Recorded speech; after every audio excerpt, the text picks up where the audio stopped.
Welcome to our channel. Today, we're diving into some of the most bizarre and lesser-known facts about infamous dictators.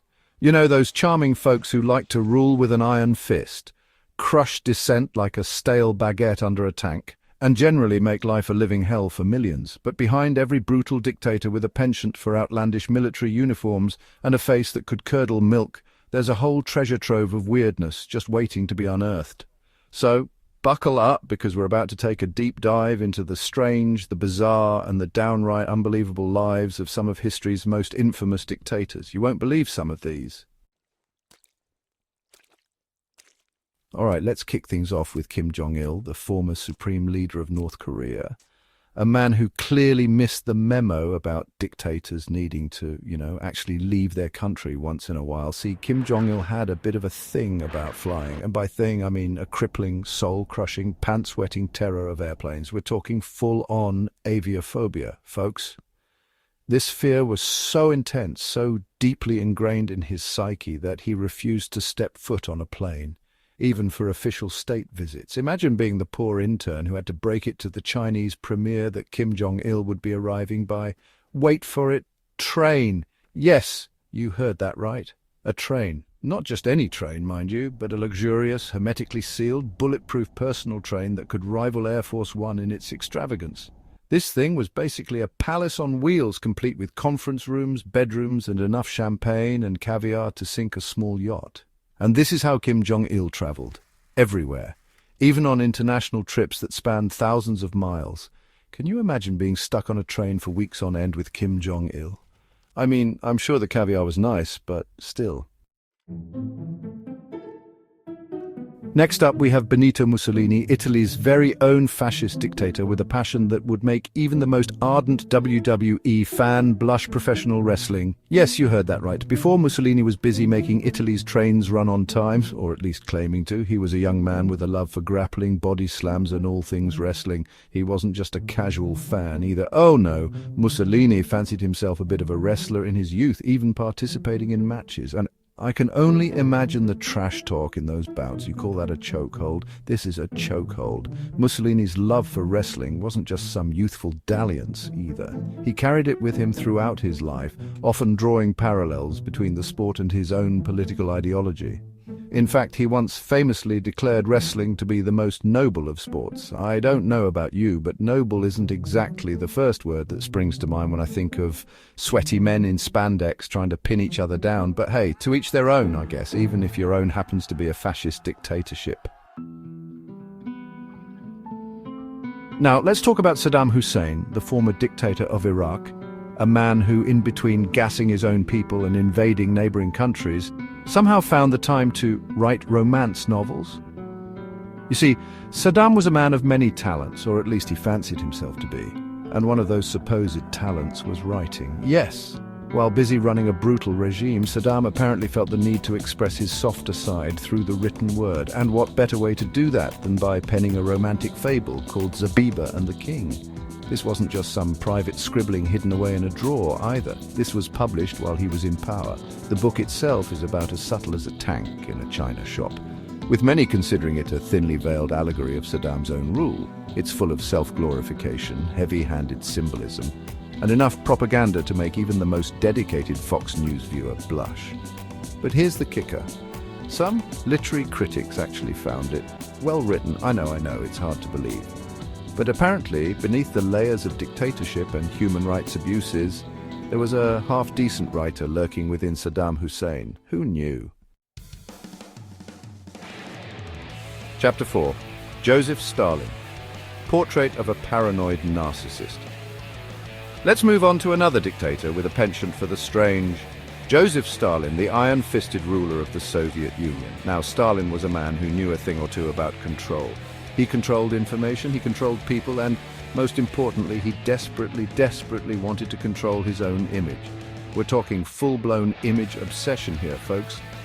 Stalin was so fixated on maintaining his youthful visage that he surrounded himself with a team of highly skilled, and probably terrified, professional photographers whose sole job was to make him look younger.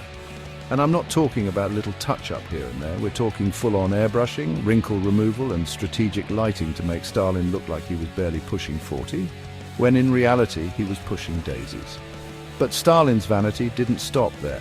Oh no, he also had a team of personal hairdressers whose sole purpose was to maintain his trademark mustache and comb-over. Imagine being the poor soul tasked with styling the hair of a man who could have you sent to a gulag for a misplaced curl. The truly sad part is that Stalin's obsession with his appearance stemmed from a deep-seated insecurity and paranoia. He needed to project an image of strength and vitality, even as his own body began to betray him. Next up, we have Muammar Gaddafi, the flamboyant and often bizarre dictator of Libya, a man who seemed to have stepped straight out of a James Bond film. If James Bond films were directed by David Lynch. Gaddafi was known for his eccentric style, his love of grand pronouncements, and, of course, his all-female bodyguard unit known as the Amazonian Guard. Yes, you heard that right. Gaddafi, a man who ruled Libya with an iron fist, surrounded himself with a cadre of heavily armed women. And these weren't just any women, mind you. They were reportedly chosen for their strength, their beauty, and their unwavering loyalty to Gaddafi himself. These women underwent rigorous training in martial arts, firearms, and presumably how to politely ignore Gaddafi's more outlandish pronouncements. They were a constant presence by his side, dressed in camouflage uniforms, with perfectly coiffed hair and lipstick. Now the Amazonian Guard was more than just a bizarre quirk of Gaddafi's regime.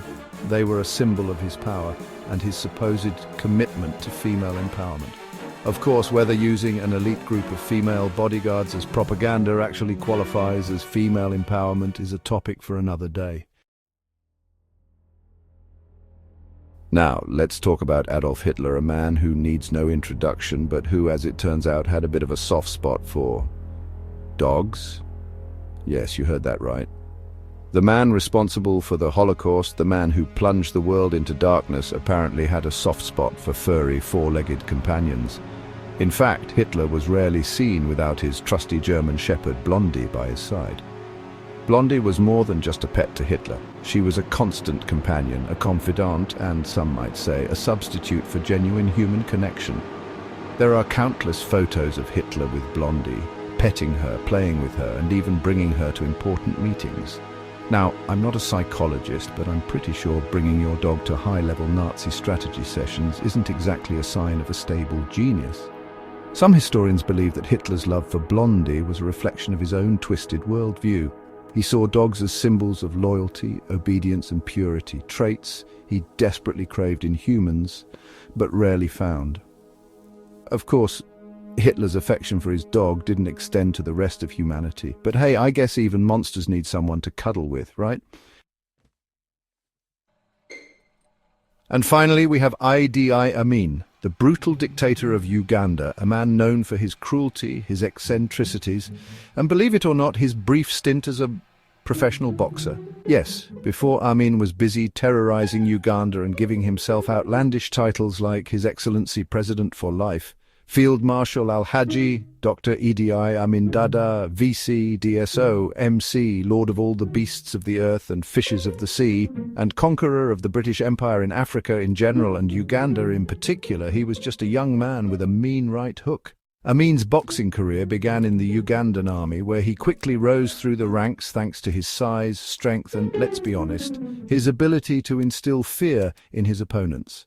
He reportedly won several amateur boxing championships, even holding the Ugandan light heavyweight title for a time.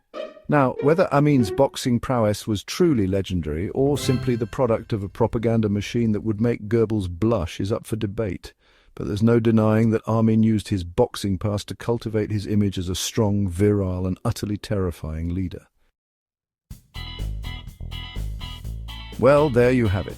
7 bizarre facts about dictators that prove reality is often stranger than fiction, especially when it comes to the people we let rule us.